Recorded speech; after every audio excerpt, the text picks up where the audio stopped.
네, 마태복음 오늘 11장, 마태복음 11장 25절부터 30절까지 말씀입니다.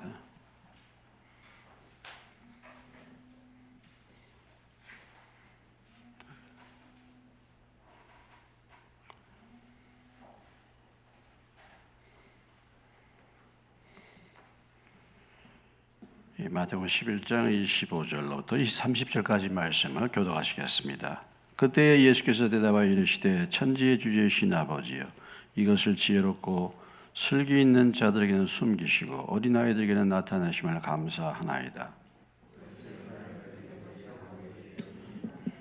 내 아버지께서 모든 것을 내게 주셨으니 아버지 외에는 아들을 아는 자가 없고 아들과 또 아들의 소원대로 계시를 받는 자 외에는 아버지를 아는 자가 없느니라.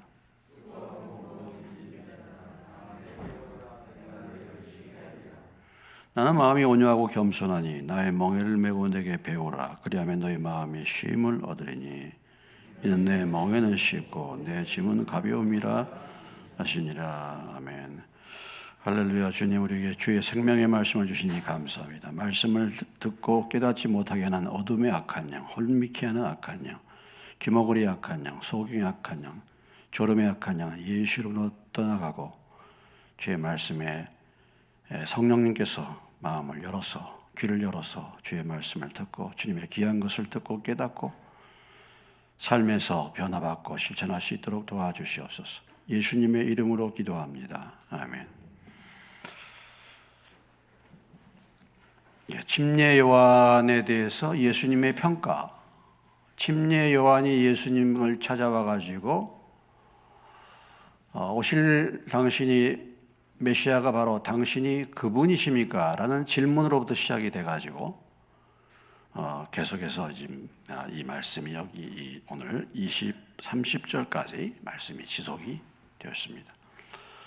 앞부분에서 이 세대의 특징에 대해서, 이 세대가 어떤 세대인가, 이 세대의 특징에 대해서 예수님께서 이 세대의 특징, 다시 말한다면 주님이 오셨을 당시의 세대의 특징에 대해서 말씀을 주셨습니다. 아이들의 비유를 통해서 장터에서 놀이하는 아이들, 그 아이들의 비유를 통해서 이 세대는 무관심한 세대, 무관심한 세대. 다른 어떤 것보다도 영적으로 무관심한 세대입니다. 오늘 참 이 세대가 이렇게 단절의 세대예요. 단절의 세대. 단절의 세대. 그래서 아파트 건너편 아파트에서 냄새가 나는 거예요. 냄새가. 나중에 알고 보니까 돌아가신 지 오래됐어. 그래서 냄새가. 그런 게 있지 않으실지 여러분 뉴스에 보시지 않습니까? 어느 날 아파트에 누가 두드립니다. 문을 열어줬더니 칼로 찌르는 거예요. 층간소음 다툼. 층간소음 다툼. 오늘 이 시대가 이렇게 격리된 시대, 무관심한 시대. 이웃에 대해서도 무관심하고. 참 그렇더라고요. 제가 아파트에 사는데 15층에 계신 분이 돌아가신지도 몰랐지. 한참 뒤에야 인사도 못 드리고 그렇게 지내고 있습니다. 정말 오직 자기만 생각하는 세대, 무관심한 세대. 두 번째 이 세대의 특징을 예수님이 말씀하셨죠. 무조건 꼬투리 잡는 세대, 비판의 세대. 그래서 요한이 와가지고 절제하는 음식을 절제하면 미쳤다, 귀신 들렸다 이렇게 말하고, 예수님이 오셔서 잘 먹고 잘 잡수신 것을 보고 탐식가다, 이렇게 하면 이렇게 욕하고 저렇게 하면 저렇게 욕하는 이 비판의 시대가 이 시대의 특징이에요. 예수님 당시도 그랬는데, 물론 사람 사는 사람의 심성이야 옛날이나 지금이나 몇 변화가 있겠습니까? 예? 그 심성의 중심은 똑같은 거지만 지금은 뭐예요? 더 강팍해진 거죠. 예? 지금은 그 도가 더 강해진 것이죠. 예, 지금은. 지금은 더 강팍해졌습니다. 더 비판적이죠. 어떻습니까? 요즘 이 시대를 가만히 보세요. 비판에 얘기하죠. 비판 투성이잖아요. 이 비판의 영이 대한민국을 가득 덮고 있습니다. 가득 덮고 있어. 비판의 시대. 마지막 그 거울들의 비교를 통해서 이 세대는 회개치 않는 세대. 회개치 않아. 굉장한 권능을 행했는데도 그 권능을 보고도 회개치 않는. 하나님의 살아계심, 생생한 살아계심을 보여주는데도 불구하고 회개치 않는 거예요. 그래서 고라신 벳사다, 예수님 당시에 예수님께서 기적을 많이 행하셨던 그 지역, 가버나움, 예수님의 제2의 고향, 많은 기적을 행했. 그런 데 있는 사람들이 도리어 회개치 않아. 차라리 두로와 시돈, 이방 사람들의 고울, 소돔, 고모라, 그런 것보다도 훨씬 더 강팍하다. 그러니까 회개치 않는다라는 말의 의미는 그 심령이 더욱더 강팍한 세대다, 이렇게 말해주고 있죠. 강팍한 세대입니다. 회개치 않아요. 말세에 대해서 우리가 신약 성경에서 잘 보여주고 있는 말씀이 있어요. 이 세대의 마지막 시대의 특징, 디모데후서 3장에 가봅시다.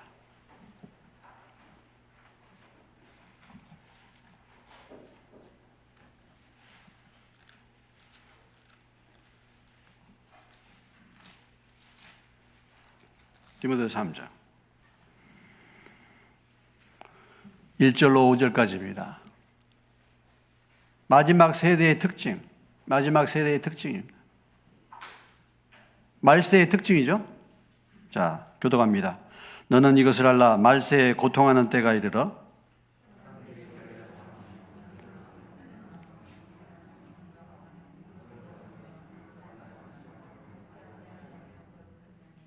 무정하며 원통함을 풀지 아니하며 모함하며 절제하지 못하며 사나우며 선한 것을 좋아하지 아니하며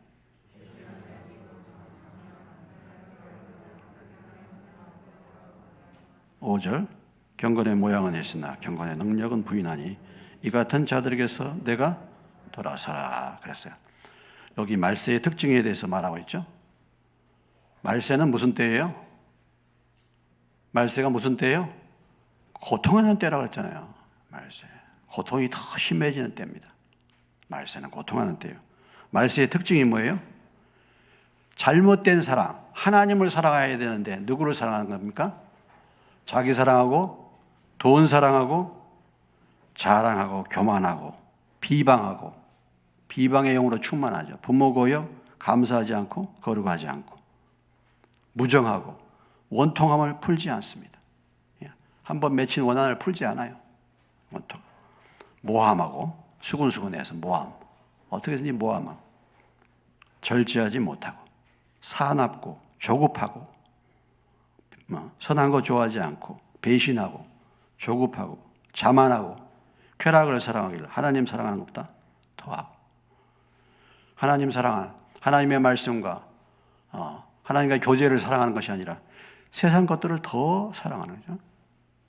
경건의 모양은 있지만 모양새는 있는 것 같아요. 교인인 것 같은데 능력이 없다. 이런 시대가 말세. 여러분, 여기서 등장하는 이 내용들이 나에게 해당되는 부분들이 있습니까? 어떻습니까? 예? 거의 없는 것 같은데요. 그래요? 예? 다 있는 것 같네, 다. 여기에 이런 부분에 하나라도 내가 걸림이 된다면 나는 말세에 와 있다는 거예요. 내 영혼이 말세에 있다는 것입니다. 그러니까 예수님 당시나 지금이나 지금은 뭐 더 그것이 지금은 더욱더 이기주의가 아주 팽배한 것이죠. 지금 이 세상의 신은 누구라 그랬죠? 지금 가장 부흥하는 종교, 성장하는 종교가 뭡니까? 자기 숭배 종교예요. 자기 숭배. 자기 숭배. 그래서 내가 무슨 일을 하든지 터치하지 말아요. 예? 터치하라. 옛날에 이런 노래가 있었습니다. 캐세라세라. 예. 그런 노래 뭐 혹시 옛날 분들은 혹시 들어요? 캐세라세라. 될 대로 되라. 그런 말. 될 대로 되라. 그 맡겨라. 그런 말인데 뭐 될 대로 되라. 캐세라세라. 그러니까 그냥 될 대로 되는 겁니다. 그래서 뭐 동성을 하든 뭘 하든 뭐 성을 바꾸든 뭐 하든 다 이게 자유야. 이 자유를 확보해 달라는 거죠. 다 자유야. 이런 시대가 지금 오늘 우리의 시대에 와 있습니다. 이런 시대에 와 있죠. 그래서 심판의 날에 더 소돔 땅보다도 더 견디기 어려울 것이다. 오늘 이런 말씀들을 보면요, 우리 믿는 사람들이 세상 사람들보다 훨씬 더 심판을 많이 받지 않겠습니까? 그런 느낌이 안 듭니까? 선생된 자가 더 큰 심판을 받으리라 그랬죠. 그러니까 우리가 이렇게 은혜를 받아서 지금 고라신, 베세다, 가버나움 먼저 은혜를 입은 자들이잖아요. 능력을 체험한 자들이지 않습니까? 그들이 회개하지 않았으니까 세상 사람들보다 우리가 더 큰 심판을 면치 못한다. 예수님의 말씀이죠. 예수님의 말씀.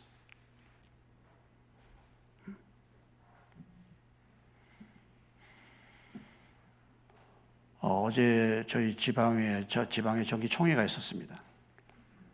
좀 이런 얘기는 좀 그런데요. 얘기를 해야 되나 말아야 되나? 할까요 말까요?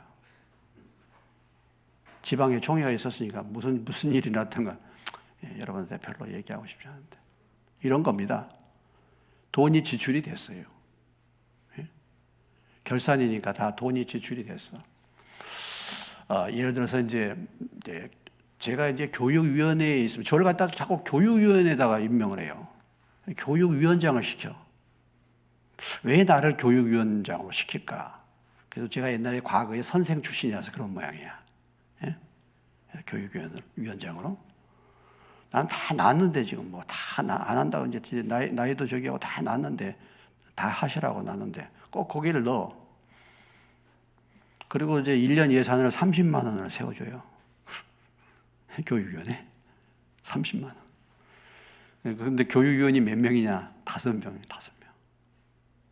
30만 원이야.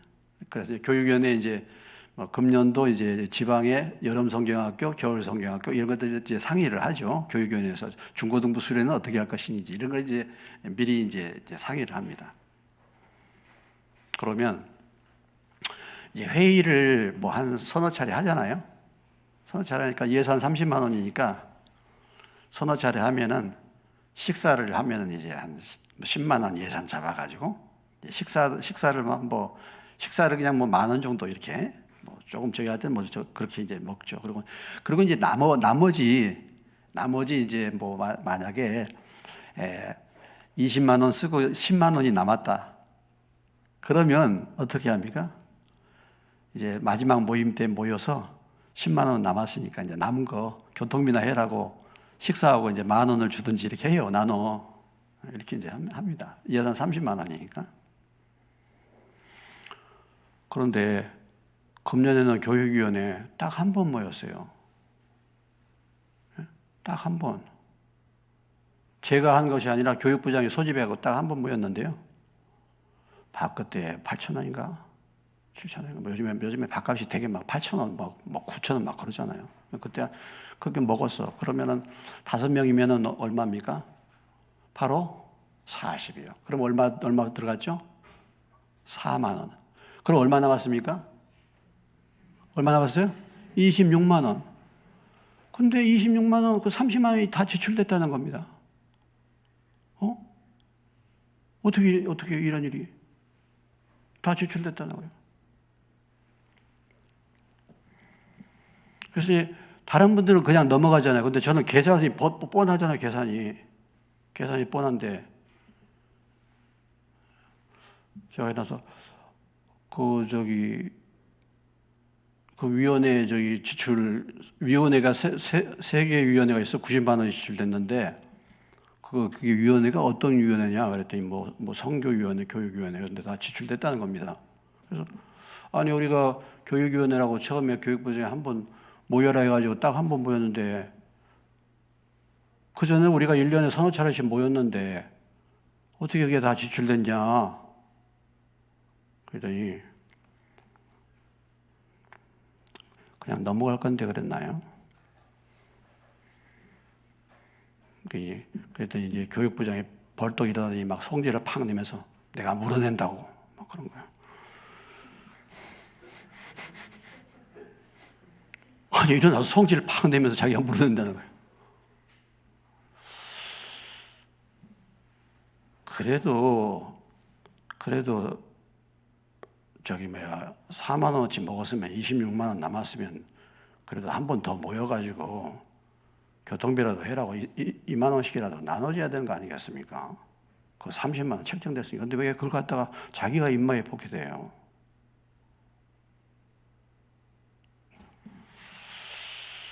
이야, 참 정말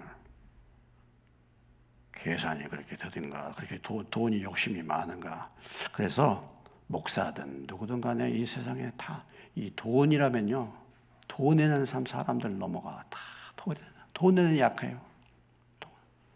나도 여기 참 그렇게 이렇게 앉아있을 것 같지만요, 돈에 다 우리는 약해. 돈 때문에, 돈 사랑 때문에 하나님 사랑 멈추는 거예요.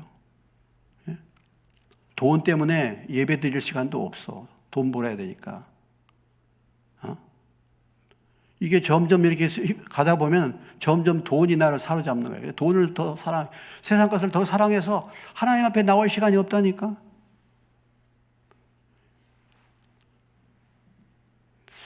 그래서 참, 그래도 그게 아닌데. 그러니까 그게 그 부분만이 아니라 다른 부분도 지금 재정이 막 그런 식으로 그냥 넘어간 거예요. 이 재정이. 우리 지방의 재정이요. 거의 지금 이제 1억이 됩니다. 재정이 많이 커졌어요. 그래가지고 막 이 재정을 갖다가 마음대로 막 쓰는 거예요. 그냥. 회장이 마음대로 막 쓰는 거예요. 그래서 이번에 이제 신앙권 토의에서 앞으로는 철저하게 그런 부분들을 다 점검을 하도록 이렇게 했는데,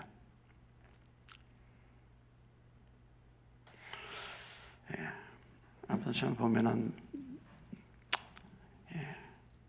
이 세대가 그렇게 참 휩쓸려 갑니다, 세대가.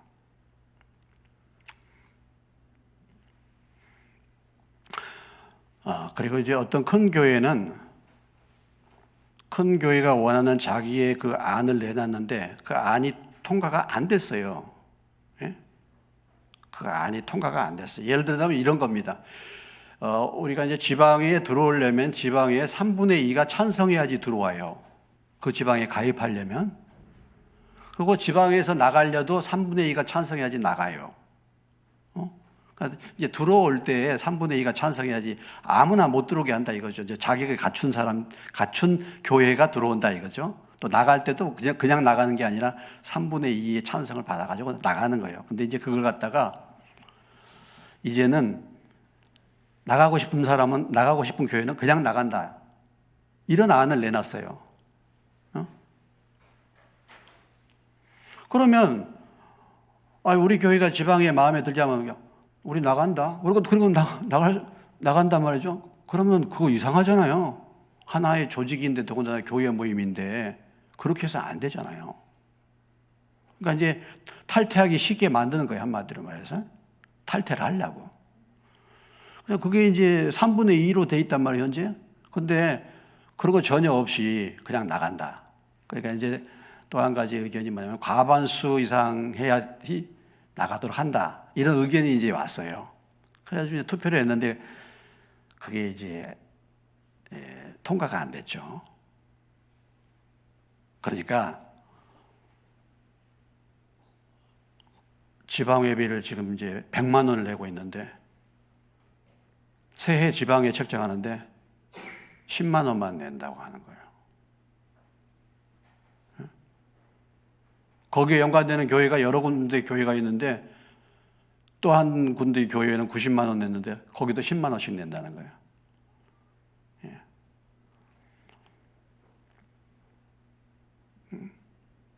또 뭐 그렇게 하니까 큰 교회가 10만 원 내는데 뭐 다른 교회 뭐 또 우리도 내리겠다 막 그래가지고 지금 이제 지방회비를 그렇게 내린 교회가 한 5군데가 나왔어요. 그러니까 지방회비가 말이죠. 지방회가 100만 원, 90만 원, 몇십만 원씩 내던 데가 10만 원씩 다 낸다는 거예요. 그래도 그렇지. 내가 큰 교회라고 내 의견이 통과가 안 됐다고 해서 지방회비를 90만 원, 100만 원씩 냈다가 10만 원 내버리면 그거 되겠습니까? 어떻게 생각하세요, 여러분?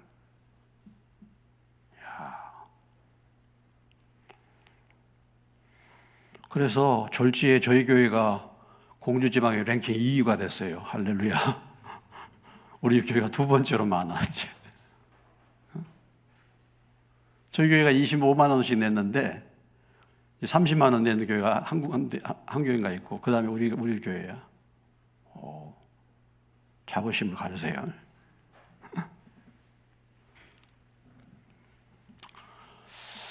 제가 참 그걸 보고서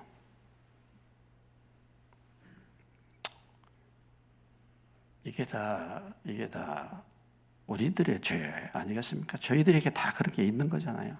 근데 좀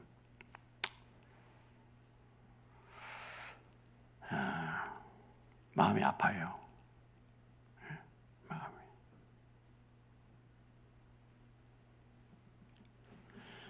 자, 오늘 이 마지막 세대가 돼가지고 교회가 이렇게 흘러가고 있습니다. 정말 구원받을 자가 많지 않을 것 같아요. 구원받을 자가 정말 많지 않아.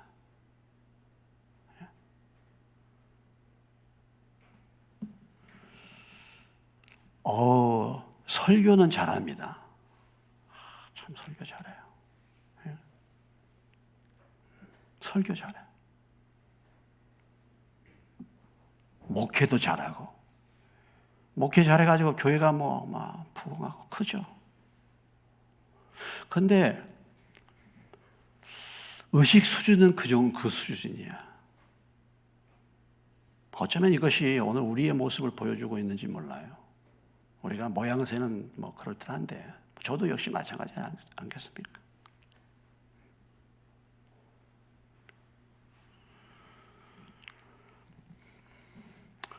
자, 이런 세대를 예수님이 강하게 지금 말씀하셨죠? 너보다 심판날 소돔 땅이 견디기가 더 쉽겠다. 너는 소돔 땅보다 더 큰 심판을 받을 것이다. 이 말 아니겠습니까? 네? 너희들은 그렇게 능력을 보였는데 아직도 회개하지 않는 너희들은 소돔보다 더 큰 심판을 너희들은 받는다. 이런 얘기예요. 소돔이 어떤 심판을 받았습니까? 네? 이런 얘기입니다. 예수님이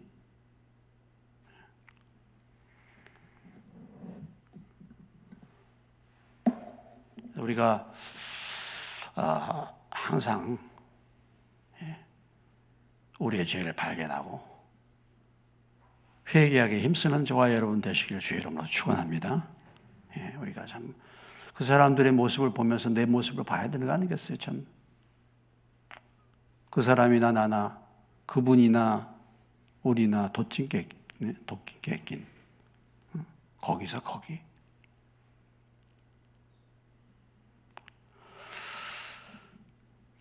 그러시면서 주님이 오늘 그 강팍한 세대에 대한 심판을 말씀하시면서 주님이 이제 사람들을 다시 새롭게 초청하고 있습니다.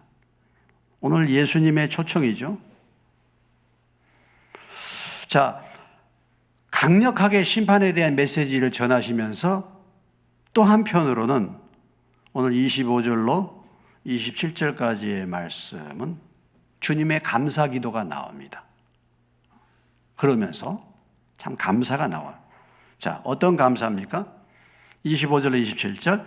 그때 예수께서 대답하여 이르시되 천지의 주제신 아버지여, 이것을 지혜롭고 슬기 있는 자들에게는 숨기시고 어린아이들에게는 나타내심을 감사하나이다. 옳소이다. 이렇게 된 것이 아버지의 뜻입니다. 내 아버지께서 모든 것을 내게 주셨으니 아버지 외에는 아들을 아는 자가 없고 아들과 또 그 아들의 소원대로 계시를 받는 자 외에는 아버지를 아는 자가 없습니다. 예수님의 감사가 무엇에 대한 감사입니까? 어린아이들과 같이 마음이 순전하는 자들에게 하나님은 영적인 세계를 열어주신다는 거죠. 천국은 누구에게 보여지는가? 하나님의 나라는 누구에게 열려 있는가?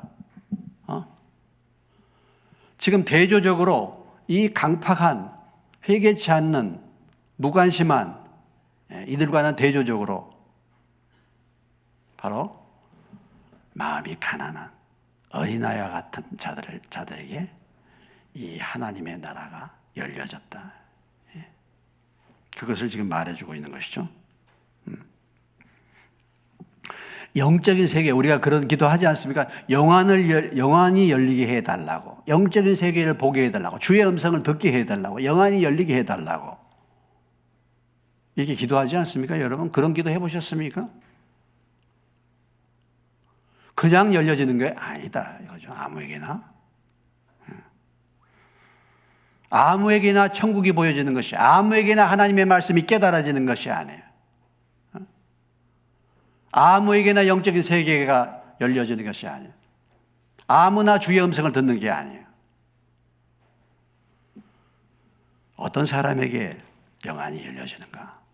바로 어린아이와 같은 사람, 어린아이들에게 나타내신다 이런 얘기죠. 한마디로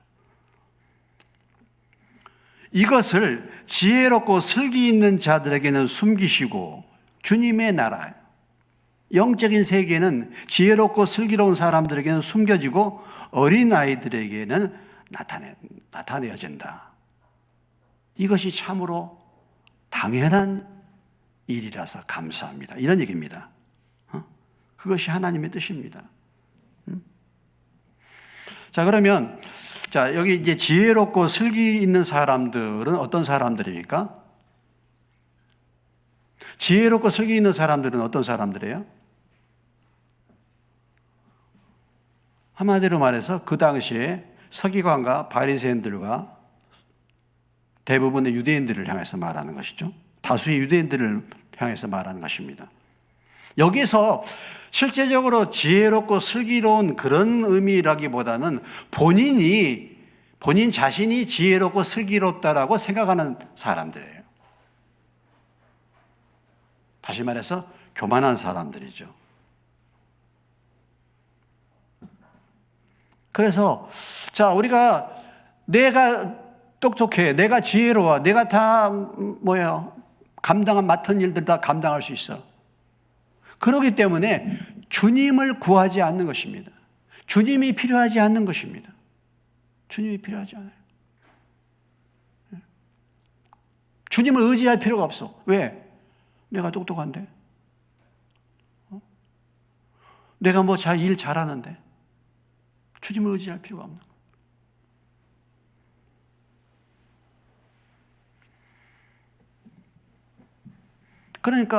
그러니까 하나님 나라, 우리의 힘으로, 우리가 율법을 지키고 우리의 힘으로 하나님 나라에 갈 수 있다는 거예요.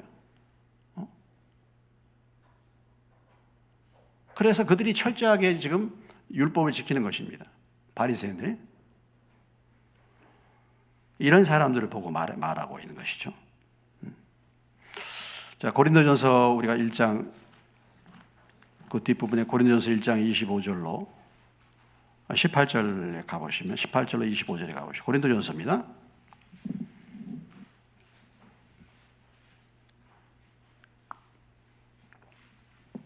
262페이지예요. 18절로 25절까지 말씀을 교독하시겠습니다. 찾으셨으면 십자가 유도가 멸망하는 자들에게는 미련한 것이요 구원을 받는 우리에게는 하나님의 능력이라.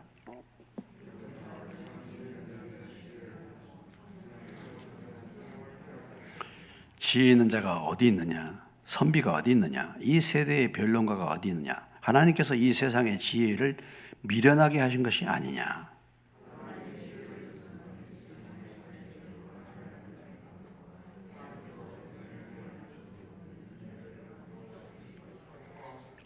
유대인은 표적을 구하고 헬라인은 지혜를 찾으나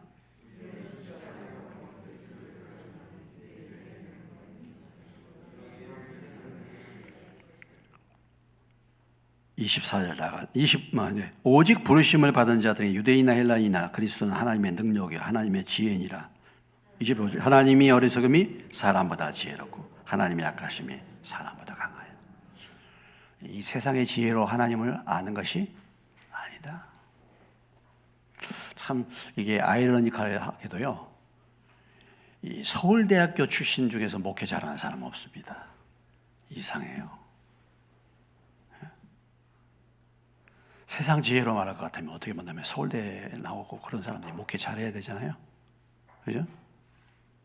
근데 그게 아니야. 세상 지혜로 하나님을 더 깊이 아는 게 아니야. 하나님의 지혜에 있어서는 이 세상이 자기 지혜로 하나님을 알지 못한다 그랬죠. 자기 지혜로 하나님을.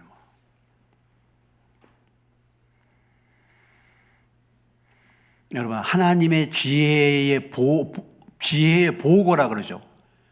지혜 중에 지혜가 하나님의 지혜의 보고는 어디에 있습니까? 예? 예수 그리스도죠. 예수 그리스도. 그래서 그 뒤에 빌립보서를 가보시면은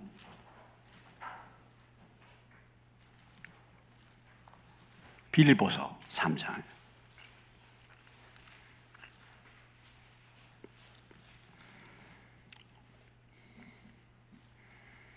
빌립보서 3장 4절부터 9절까지 또 역시 교도갑니다. 그러나 나도 육체를 신뢰할 만하며 만일 누구든지 다른 이가 육체를 신뢰할 것이 있는 줄로 생각하면 나는 더욱 그러하리니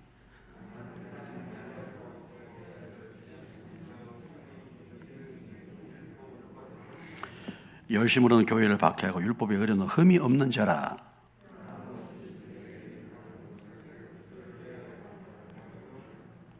또한 모든 것을 해로 여기면 내 주 그리스도를 아는 지식이 가장 고상하기 때문이라. 내가 그를 위하여 모든 것을 잃어버리고 배설물로 여기면 그리스도를 얻고 그 안에서 발견되려 함이니 내가 가진 의는 율법에서 난 것이 아니요 오직 그리스도를 믿음으로 말미암은 것이니 곧 믿음으로 하나님께로부터 난 이라.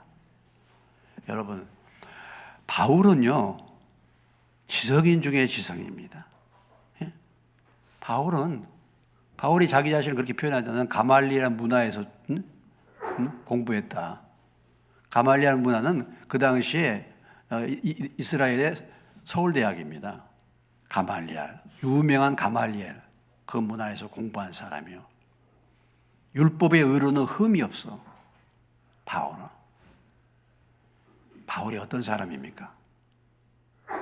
그런데 이 모든 자기의 모든 지식을 예수를 아는 지식을 위해서 다 배설물로 버렸다. 왜냐? 예수 그리스도를 아는 지식이 가장 뭐예요?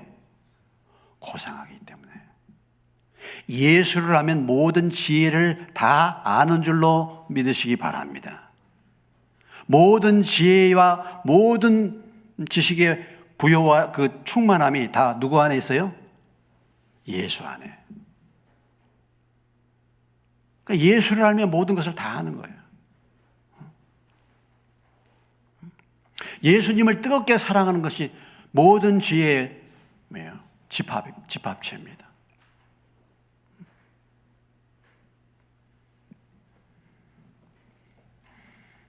우리가 주님을 뜨겁게 사랑하면요, 정말 지혜로운 사람이 될 수밖에 없죠. 눈이 열리게 되죠. 가장 고상한 지. 근데 이 지혜를 모르고 세상 지혜로, 세상 지혜로 자기들이 지혜롭다 이렇게 하는 사람들, 바로 그 사람들이 누구냐면 서기관과 바리새인들, 자칭 슬기롭고 지혜롭다고 하는 사람들입니다. 그러면 어린아이들은 어떤 사람이 어린아이들입니까?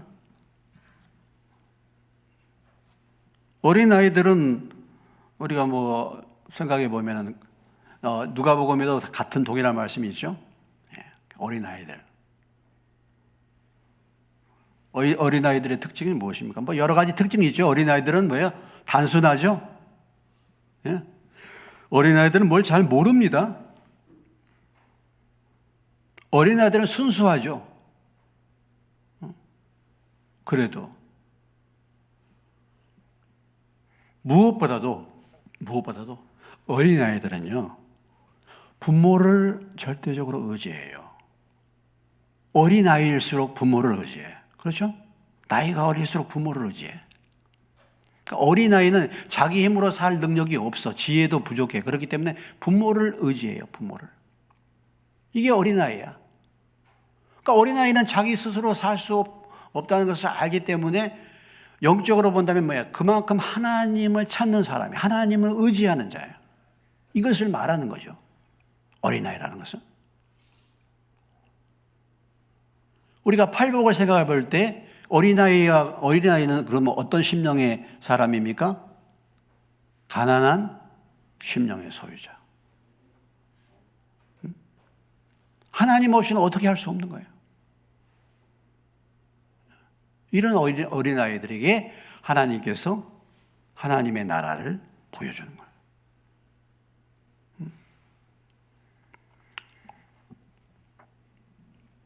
이런 어린아이에게 계시를 주시는 거예요. 계시. 우리가 하나님을 우리 힘으로 알 수 있습니까? 여러분? 내가 막 노력한다고 해서 하나님이 알아집니까? 물론 우리가 하나님을 사모하고 나아가야죠. 그런데 무엇보다도 심령이 가난해야죠. 심령이. 그래야 하나님이 계시의 빛을 주시는 거 아니겠습니까? 눈을 열어주시는 거 아니겠습니까? 서기관과 바리새인들처럼 하나님을 열심으로 믿은 사람 없어요. 드물어. 그런 사람 없어요. 열심으로 하나님을 찾는 사람, 종교적인 열심으로 막 하는 사람들이에요. 그러나 심령은 가난하지 않았죠. 여기서 어린아이들이라는 것은 바로 심령이 가난한 사람 말하는 거죠. 윤사무엘 선교사가 선교사님이 저한테 영상을 보내왔는데 이것을 한번 주일날 예배 시간에 좀 볼까 좀 그렇게도 생각은 하고 있습니다만은 이제 지금 인도교회 상황을 설명하는 거거든요. 인도교회가 지금 벌어지는 상황을 설명하고 있는데요. 그냥 그전에도 우리가 간증 들었잖아요. 소경이 눈 떴다고 막 안진뱅이가 일어나고 초대교회 그 일이 막 일어나는 거예요. 그리고 이번에는 힌두교 제사장이 회개하고 예수를 믿었다는 거예요. 이건 정말 엄청난 사건입니다. 그런데 왜 이 인도교회는 초대교회와 같은 예수님 당시의 시대와 같이 그렇게 이런 기적이 일어나는가? 거기서 이제 윤사무엘 선교사가 그런 얘기예요. 여기는요, 아프면 갈 데가 없다는 거지. 아프면 어떻게 할 방법이 없다는 거예요. 하나님밖에 찾을 게 없다는 겁니다. 결국은 뭐냐면, 결국은 믿음의 차이예요, 믿음. 결국은 믿음으로 우리는 구하지 않고 우리는 그만큼 하나님이 역사할 기회를 우리는 다른 데다 다 주고 있다는 거죠. 우리는 아프면 다 병원 가지 않습니까? 병원 가는 게 문제다 이런 것보다도 일단은 아프면 병원부터 가잖아요. 하나님을 간절히 찾는 게 아니지 않습니까? 그만큼 우리는 하나님 외에 하나님이 믿음으로 역사할 그런 기회를 우리는 다 빼앗는 거예요, 우리가. 그러니까 기적이 안 나타나요. 근데 그들은 간절한 거예요, 정말. 너무 간절한 거예요. 그러니까 그런 역사가 일어나는 것이죠. 이런 차이예요. 다른 게 차이요. 그래서 윤사물 선교사님이 지금 한국에 이렇게 나와 있잖아요. 근데 동영상으로 지금 말씀도 전하고 해야 될 때 못하니까 동영상으로 지금 그 설교를 해서 여기서 인도로 통역을 해가지고 인도로 메시지를 해가지고 지금 인도로 보냅니다. 인도로 보내요. 근데 목사님 저희 교회에 와갖고 여기 와갖고 제 설교를 본인이 통역하고 한번 보내자고 인도로 그런 거예요. 그래서 내가 안 한다고 그랬죠. 인도 교회 성도들한테 뭐 내가 설교할 거 있어? 내가 배워야지. 인도 교회 성도들한테 무슨 얘기를 할까요? 지금 하는 얘기가 뭐겠습니까? 지금 좀 메시지가 뭡니까? 회개하라는 것이고 하나님 간절히 찾아라 그러는데 인도 교회 성도들은 말할 필요가 없어서 정말 그들은 간절히 하나님 찾고 있는데 제가 거기에다가 무슨 설교하겠어요? 나 배워야 된다고 내가 인도 교회 성도들한테 배워야지 설교할 게 없다고 그렇죠?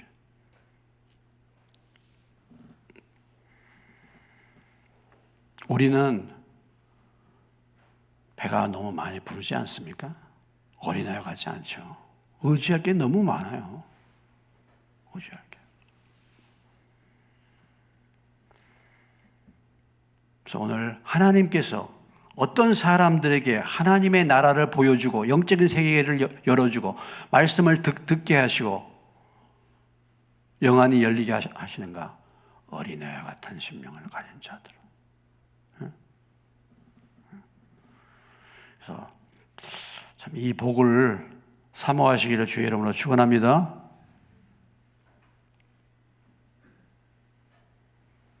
여러분 참 다윗을 보면요, 다윗은 어떻게 이렇게 하나님을 사랑하는지 몰라. 진짜 다윗은 정말 어린아이 같은 심령 하나님을 사랑하는 사람. 그러니까 하나님이 그를 쓰셨죠.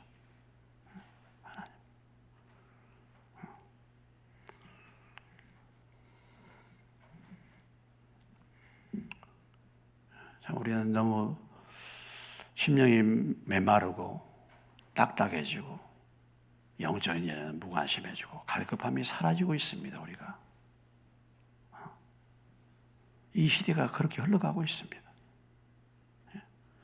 우리나라도 그럴 시기가 지금 우리나라도 머지않아 교회 문 닫을 때가 머지않아 이 시대가 끝나고 영국과 같이 교회당은 다 술집이 되고 교회당에 그냥 백발이 하얀 할머니만 몇 분 이렇게 앉아 있는 거예요. 교회는 그저 1년에 2차례나 부활절이나 성탄절에 결혼 예식이나 하는 장소로 그렇게 바뀔지 모릅니다. 무엇보다도 우리 세대만이라도 좀 하나님을 향하여 갈급한 심령, 좀 가난한 심령 주십시오, 주여. 가난한 심령.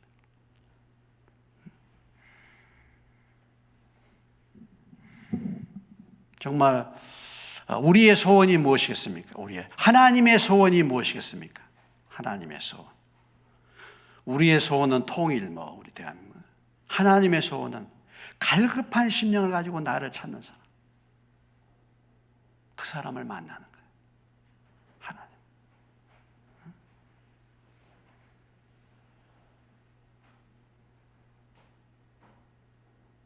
그래서 뭐라고 말씀하십니까? 나를 찾고자 하는 자 나를 만나리라. 그렇죠? 나를 찾고자 하는 자 나를 만나리라.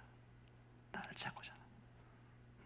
여러분들이 어떤 그 문제의 상황 가운데서 하나님을 간절히 찾아보셨다고 한다면 여러분들이 하나님을 만나고 그 음성을 들어서 인도를 받았을 거예요. 하나님을 찾을 필요가 없어요. 내가 다 해야지. 내가 나의 일 다 진행하죠. 그래서 오늘 하나님 나라는 누구에게 보여지고 영적인 세계는 누구에게 보여지는가? 주님의 음성은 어떤 사람에게 들려지는가? 어린아이 같은 심령이 들려진다는 거죠.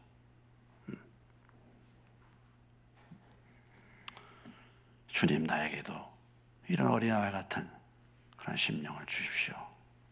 이게 기도하는 저와 여러분 되시기를 주의 이름으로 축원합니다. 우리가 회복받고 가장 사모해야 될 복은 다른 복이 아니죠. 예수님이 팔복에서 말씀하신 심령의 복. 우리가 이 세상에서 뭐 물질의 복, 뭐 건강의 복, 몸 복, 이게 중요한 게 아니에요. 이게 정말 심령이 가난한 심령. 세상에 많은 눈에 보이는 복을 받았는데 심령이 무디어졌다. 그러면 모든 복을 사실 다 잃어버린 거예요. 영적으로는.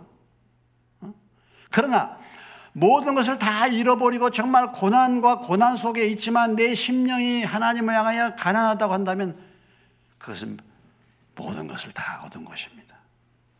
사실은요. 그래서 우리가 그런 은혜와 복을 사모해야 되겠어요. 김양재 목사님이라고 저기 우리들 교회 장로교회 우리들 교회에 이제 있습니다. 김양재 여자 목사님이요. 남편이 의사였죠. 남편이 의사였습니다. 남편이 참 세상적으로 똑똑했대요. 의사, 돈도 잘 벌고 세상적으로 참 똑똑했대요. 부모님도 믿으시고 교회 다니는 남편이. 근데 남편이 뭐 이런 것도 가르쳤대. 다 장례일을 다 준비해가지고 만약에 우리나라에 전쟁이 난다면 어떻게 해야 되는가? 그래서 달러하고 우리나라 돈을 준비를 딱 해서 저기로 묶어놨대. 색으로. 전쟁 나면 뭐야? 그거 있어야 되잖아요. 혹시 외국으로 갈 수도 있으니까 달러하고 이렇게 남편이 그렇게 미래를 잘 준비하고 그래서 또 만약에 전쟁이 나서 우리가 흩어지면 홀수년 1월 1일에 부산 해운대에서 만나자 이렇게 정해놓고 만약에 짝수년이면 서울이 수복되면 남산타워에서 만나자 이렇게 했대. 그래가지고 자기한테 물었대. 홀수년은 어디서 만나? 그러면은 부산 해운대 이렇게. 짝수년에서 어디서 만나? 서울 남산타워 이렇게. 그게 수시로 물어봤대. 그거 잊어버리지 않도록. 전쟁 날 것까지 다 준비한 사람이 이분이. 그리고 의사라서 자기 건강검진을 그렇게 철저하게 잘했대요. 근데 어떻게 됐습니까? 갑자기 간암으로 죽은 거예요. 그래서 이제 세상에 지혜롭고 슬기롭다는 것이 이렇다는 거. 교회 가서는 늘 졸았대. 그렇게 준비를 하는 사람이 세상적으로 똑똑한 사람인데 교회에서는 늘 졸았다는 거예요. 그리고 자기가 신앙생활 열심히 내니까 얼마나 핍박을 했는지 교회도 못 나가게 만들고 막 새벽기도 뭐 이렇게 나가니까 그 남편이 그렇게 싫어하고 그렇게 핍박을 했다는 거예요. 그러니까 뭐가 똑똑한지 우리가 세상적으로 뭐가 지혜로운지 오늘 주님이 보실 때 주님을 사모하는 그 사람. 그래서 그 김양재 목사님 자기는 아무것도 모르지만 여자지만 이렇게 주님을 사모하다 보니까 지금 10,000명이 넘는 교회를 섬기는 목사가 됐다고. 그런 이제 그런 간증문을 제가 이제 읽어봤습니다. 오늘 우리가 이 말씀을 볼 때 나는 여러분 어떻습니까? 나는 영적으로 소경입니까? 귀머거리입니까? 내가 정말 어떤 문제를 놓고 기도하며 간구할 때 어떤 문제의 인도를 받을 때 주님의 인도를 내가 분별하고 주님이 말씀하신 걸 듣고 그렇게 할 수 있는 그런 영적으로 좀 내 심령이 열려 있습니까? 아니면 닫혀 있습니까? 어떻습니까? 그것이 닫혀 있다고 한다면 내 심령이 어린아이 같지 않은 거예요. 아직도 여전히 어둠 속에 있는 것입니다. 아직도 여전히 내가 세상에서 지혜롭다고 말하고 하나님을 전적으로 의지하지 않는 상태에 있는 것을 말하는 거예요. 이것을 말하는 것입니다.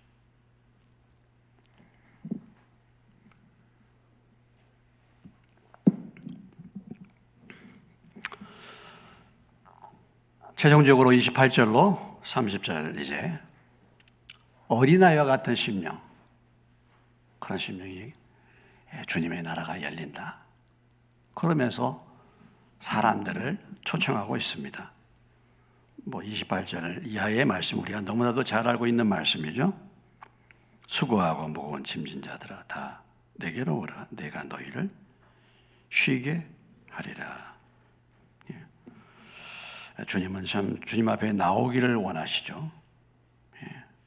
주님 앞에 나가기만 하면 주님은 우리에게 쉼을 주십니다. 인생은 수고하고 무거운 짐진 인생이죠. 특히 여기서 수고하고 무거운 짐진 자들아 이렇게 표현했을 때 수고하고 무거운 짐진 자들이라는 이 사람들의 실체는 우리가 생각해 볼 때 우리 인생의 삶이 수고하고 무거운 짐을 진 인생 아니겠습니까? 모든 사람들에게 다 해당되는 거죠. 이 세상 살면서 여러 가지 가정의 짐, 물질의 짐, 많은 그런 짐들이 있습니다. 세상의 염려의 짐, 성공의 짐, 경쟁에서 이겨야 될 여러 가지 짐들이 있죠. 그런데 그 어떤 짐보다 무거운 짐은 뭐냐면 자기 힘으로 구원을 얻으려고 하는 거예요. 이 율법의 짐입니다, 여러분. 유대인들이요, 그 율법을 지키려고 얼마나 수고하고 어려움을 겪었는지 몰라요.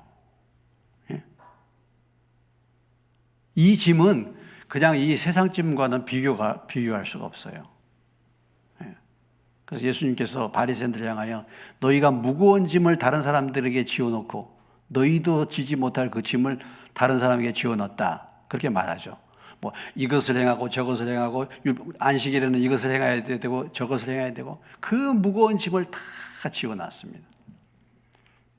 그러니까 이 수고하고 무거운 짐이라는 것은 바로 그런 부분들을 말하는 것이죠.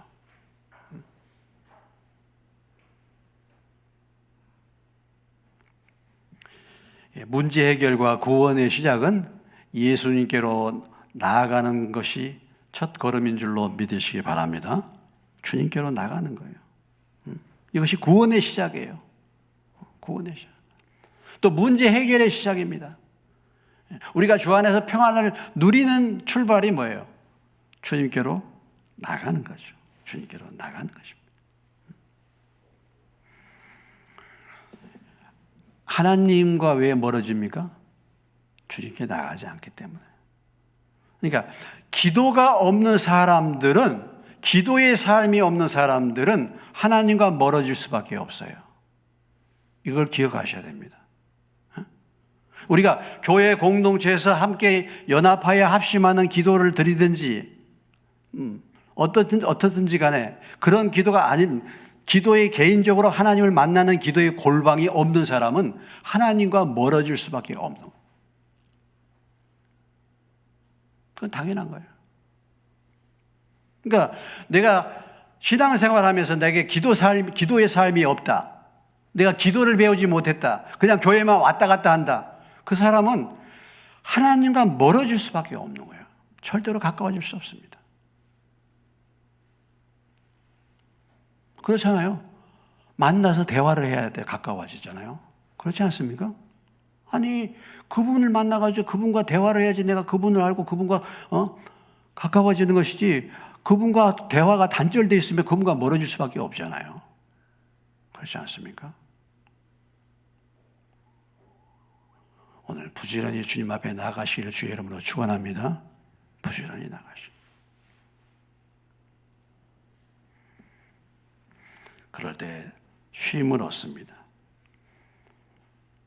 주님 앞에 나아가는데 쉼을 얻는 비결이 뭐냐면 29절에 주님의 멍에를 메고 주님 앞에 배우는 거예요. 근데 오늘 이 말씀을 보면 좀 이상하지 않습니까? 짐은 수고하고 무거운 짐은 다 내려놓고 주님 앞으로 가져가는데 그 대신에 뭐예요? 주님이 멍에를 메워 주신다는 거예요. 멍에도 역시 무거운 거잖아요. 멍에가 무엇입니까? 소가 이렇게 소를 길들이기 위해서 말 듣게 하기 위해서 위에 둘러 씌우는 게 멍에 아니겠습니까? 아니, 수고하고 무거운 짐을 다 내려놓고 쉬기 위해서 주님 앞에 갔는데 그것이 쉬는 것이 아니고 주님의 멍에를 메고 배우는 것이 쉼이다. 이렇게 말하고 있어요. 다시 말한다면 주님이 주시는 쉼이라는 것은 자유롭게 내 멋대로 사는 것을 의미하는 것이 아니죠. 여기서 말하는 멍에의 의미는 유대인들에게 있어서 이 멍에라는 단어의 의미는 순종을 말합니다. 순종. 소를 갖다가 짐승을 움직이기 위해서 위에다가 덮어놓는 것이 멍에잖아요. 순종하기 위해서.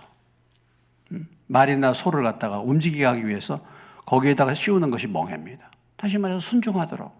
그래서 여기서 말하는 나의 멍에를 메고 내게 배우라는 말씀의 의미는 주님의 말씀에 순종하는 사람. 그리고 그 말씀을 계속 배워나가는 사람. 그 사람이 안식을 누린다. 이런 얘기죠. 쉼을 누린다. 그런 것입니다. 그래서 우리가 갈라디아서도 보면 그런 말씀이죠. 너희가 자유를 위하여 부르심을 입었으나 그러나 그 자유로 육체의 기회를 삼지 말아라. 예수님께 나와가지고 우리가 자유를 얻는 게 아니에요. 율법으로부터는 자유를 얻었지만은 계속해서 뭐예요? 주의 말씀에 순종하는 그 멍에를 우리는 메고 계속 주님을 배워 나갈 때에 그때에 우리의 마음에 쉼이 온다라는 것을 우리에게 말씀해 주고 있습니다. 그래서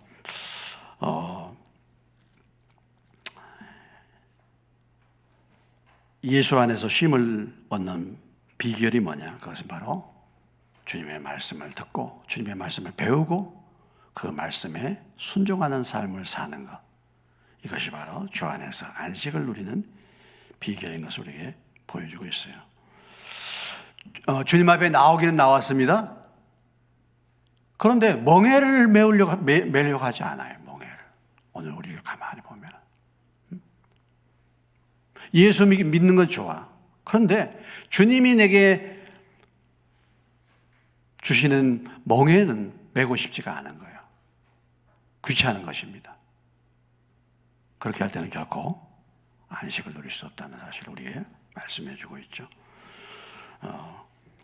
예수님이 우리에게 무슨 멍에를 메워 주시든지 간에 그 멍에를 메고 그 무슨 말씀을 주시든 간에 그 말씀을 붙들고 순종하는 삶으로 인해서 저나 여러분이나 마음의 쉼을 얻고 새로운 회복의 삶을 살 수 있는 저와 여러분 되시길 주의 이름으로 축원합니다. 기도하겠습니다.